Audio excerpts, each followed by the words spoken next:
प्यारे बच्चों, अब हम सैम्पल क्वेश्चन पेपर का सेक्शन सी देखेंगे। Section C consist of 3 cases followed by questions. There are a total of 12 question in this section. Attempt any 10 question from this section. The first attempted 10 question would be evaluated. Case यानी आपको एक story पढ़नी है और इसमें से questions के answer आपको मिल भी सकते हैं या सिर्फ हिंट मिलेगा। The salt story from new Indian express 9 March 2021. The salt pans in Marakkanam, a port town about 120 km from Chennai, are the third largest producer of salt in Tamil Nadu. Separation of salt from water is a laborious process, and the salt obtained is used as raw material for manufactures of various sodium compounds. यानी कि जो है salt निकाला जाता है salt water से, सी water से, और तब उससे वेरियस अदर कंपाउंड्स बनाए जाते हैं। One such compound is sodium hydrogen carbonate used in baking as an antacid and in soda acid fire extinguisher. The table shows the mass of various compound obtain when 1 litre of sea water is evaporated. तो sodium chloride मिलता है 28 ग्राम 1 litre से सी water से। Magnesium chloride 8 gram, magnesium sulphate 6 gram, calcium sulphate 2 gram and calcium carbonate 1 ग्राम। तो total जो salt मिलता है वो 45 ग्राम मिलता है। क्वेश्चन है which compound in the table reacts with acid to release carbon dioxide. तो इसमें से कौन सा जो है एसिड से रिएक्ट करके कार्बन डाइऑक्साइड बनाता है? तो यह है कैल्शियम कार्बोनेट यानी कि सी। नेक्स्ट है how many grams of magnesium sulphate is present in 135 gram of solid left by evaporation of sea water. तो अब आप इधर देख सकते हैं 45 ग्राम में मैग्नीशियम सल्फेट बन रहा है 6 ग्राम। ठीक है, जब 45 में 6 ग्राम बन रहा है तो 135 में बनेगा इसका 3 गुना बनेगा, यानी कि 6 या 18 ग्राम। ठीक है, यानी 45 में है 6 ग्राम। ठीक है, तो 135 में हो जाएगा 45 का 3 टाइम्स है ना, 6 × 3 यानी 18।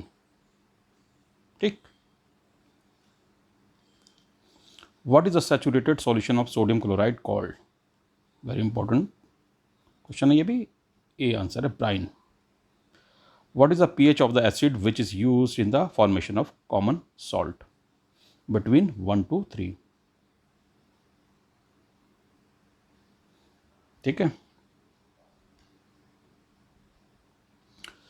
Case the figure shown below represent an activity to prove the requirement for photosynthesis. During this activity 2 healthy potted plants were kept in the dark for 72 hours.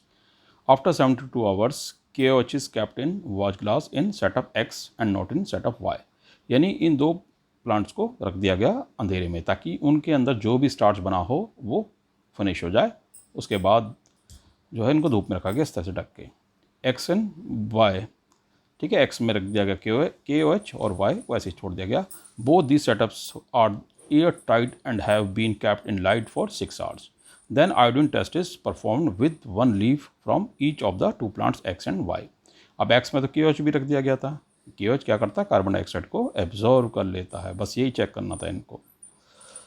53. This experiment setup is use to prove essentially of which of the following requirement of photosynthesis. यानी photosynthesis के लिए क्या क्या requirement होती है, इसके लिए इसमें इन्होंने कार्बन डाइऑक्साइड के लिए किया था, क्योंकि कार्बन डाइऑक्साइड फर्स्ट जार में जो है वो एब्जॉर्ब कर ली गई थी KOH द्वारा, तो वहाँ पर फोटोसिंथेसिस हुआ ही नहीं, यानी स्टार्च नहीं बना।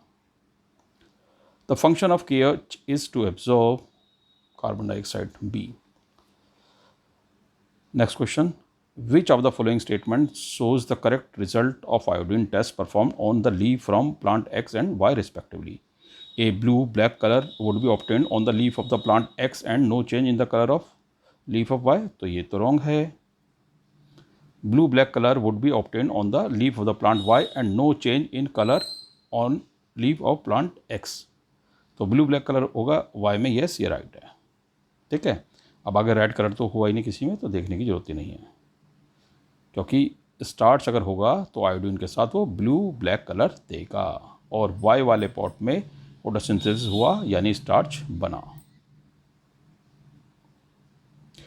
विच of the following steps can be followed by making the apparatus air tight. Air tight करने के लिए क्या क्या करना चाहिए? Placing the plants on glass plate, ये ठीक है। यूजिंग सक्शन पंप, इसकी ज़रूरत नहीं है।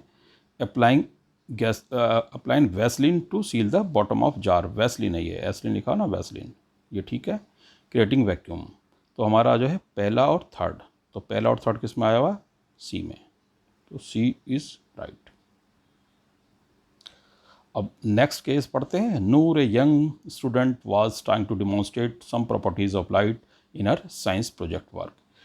सी केप्ट एक्स माने कोई भी चीज inside the box as shown in the figure and with the help of laser pointer made light rays pass through the holes on one side of the box. She had a small butter paper screen to see the spot of light being cast as they emerge. इस तरह से set तैयार कर लिया गया। तो x क्या है इस बॉक्स के अंदर? रे 1 और 2 डाल लें और बाहर से रे 1 और 2 इस तरह से लेटरली डिस्प्लेस हो रही है, रिफ्रैक्शन हो रहा है। What could be x that she placed inside the box to make the rays behave as shown? तो बी आंसर है। A parallel sided glass block या सिंपल ग्लास स्लैब भी कह सकते हैं इसको। She measured the angle of incident for both the rays on the left side of the box to be 48.6 degree. She notes the refractive index of the material x inside the box was 1.5। What will be the approximate value of the angle of refraction? तो refraction की जो approximate value होगी वो 30 होगी। इसको इस फॉर्मूले से कर लेंगे, sine i upon sine r, ठीक है, is equal to 1.5।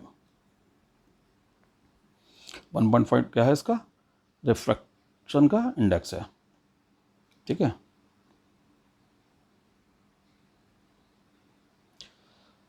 Refractive index है तो 30 आ जाएगा, अप्रॉक्सीमेटली आ जाएगा।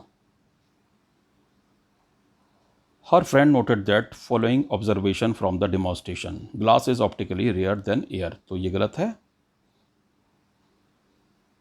Air and glass allow light to pass through them with the same velocity, ये भी गलत है, वेलोसिटी कम हो जाती है ग्लास में। Air is optically rare than glass, ये राइट है। Speed of light through a denser medium is faster than that of a rare medium, ये रॉन्ग है, डेंसर में कम हो जाती है। The ratio sine of angle of incident in the first medium to the ratio of sine of angle of refraction in the second medium give the refractive index of the second material with respect to the first one, ये भी right है। तो इसमें देखना कौन कौन से right हैं, तीसरा और पांचवा किस में है? डी में, तो आंसर होगा हमारा D.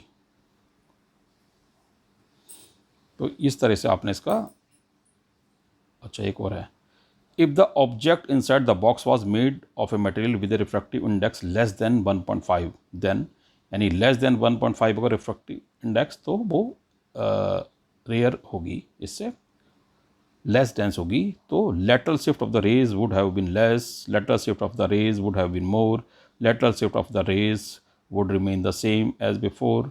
There is not enough information to comment on the any of the above statement. तो लेटरल शिफ्ट जो होगा वो लेस हो जाएगा क्योंकि उतना ही कम रिफ्रैक्शन होगा जितना रिफ्रैक्टिव इंडेक्स कम होगा। ए इज द आंसर। तो इस तरह से आपने आज कंप्लीट कर लिया है सैम्पल पेपर का एक्सप्लेनेशन, और आपको भी प्रॉब्लम है तो पूछ सकते हैं कमेंट सेक्शन में।